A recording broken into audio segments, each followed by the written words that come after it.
Now to that breaking news. A gunman shot and killed 2 members of the Israeli embassy staff outside an event at the Capital Jewish Museum in Washington, D.C. The FBI believes last night's deadly shooting may have been a targeted attack. The suspect, identified as 30-year-old Elias Rodriguez of Chicago, was swiftly taken into custody at the scene. Police now questioning him.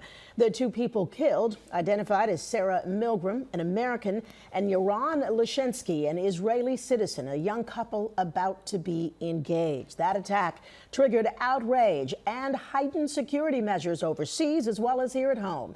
Officials in Washington expected to give an update on the investigation any minute now. When they do, ABC News will bring it to you in a special report. Right now, let's go to Eyewitness News reporter Lauren Glassberg. She's in the newsroom with what we know at this point. Lauren? Sandra, the 2 victims had been attending a gathering of aid agencies from all different backgrounds at which there were discussions about how to get more aid to Gaza. The suspect is a Chicago man who chanted "Free Palestine" as he was taken into custody. All of this highly unsettling.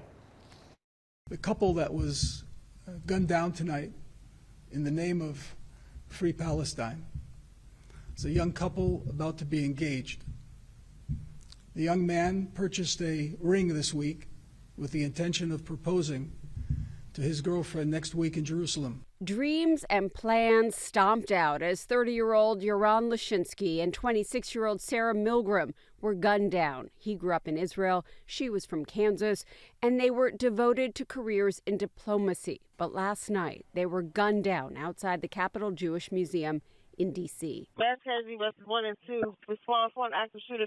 The victims had been attending a foreign policy event organized by the American Jewish Committee. They were outside with 2 other people. The suspect was observed pacing back and forth outside of the museum. He approached a group of 4 people, produced a handgun, and opened fire, striking both of our decedents.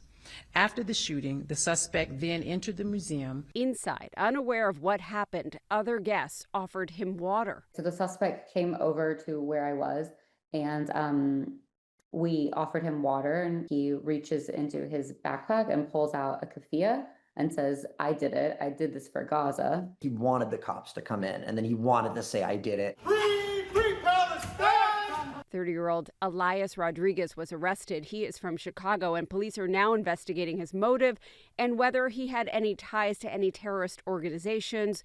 They've been searching his apartment in Chicago. And that suspect could be facing hate crime and terrorism charges. Many are calling this a product of rising anti-Semitism that began in the wake of the Hamas attack on Israel on October 7th, 2023, and picked up during the ensuing Israeli war on Hamas in Gaza. David? Thank you, Lauren Glassberg. And here in New York, the NYPD on high alert, increasing police presence in and around religious sites and cultural institutions. Eyewitness News reporter Phil Taitt continues our coverage. Good afternoon. Following the deadly shooting incident outside of a Jewish museum in our nation's capital, here at home, the NYPD is bolstering up security outside of Jewish institutions, including right here outside of the Israeli consulate. An NYPD squad car was stationed outside for hours, and this is the look as to what we could see around our city. From synagogues across the city to religious sites, there'll be added protections in place in light of last night's recent events. Local law enforcement aiming to protect Jewish New Yorkers. While there is no known connection to the tragic incident, the NYPD already a step ahead. A ton of reaction pouring in on social media from local leaders, from Mayor Adams saying in part, quote, he's devastated by the senseless killing outside the Capital Jewish Museum in Washington, D.C. We're keeping the victims in our prayers and have directed the NYPD to increase security at sensitive locations for the Jewish community here in New York City.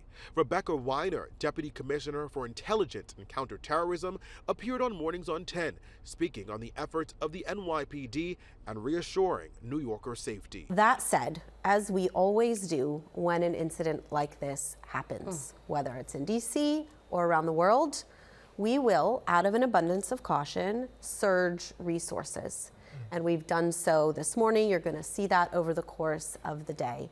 Specialized resources from our counterterrorism division, our heavy weapons team, critical response command, counterterrorism officers but more patrol officers as well. While there are several questions as this incident has sent shockwaves across the country, here at home, the NYPD has their boots on the ground. We're on the east side this afternoon. I'm Phil Taitt, Channel 7 Eyewitness News.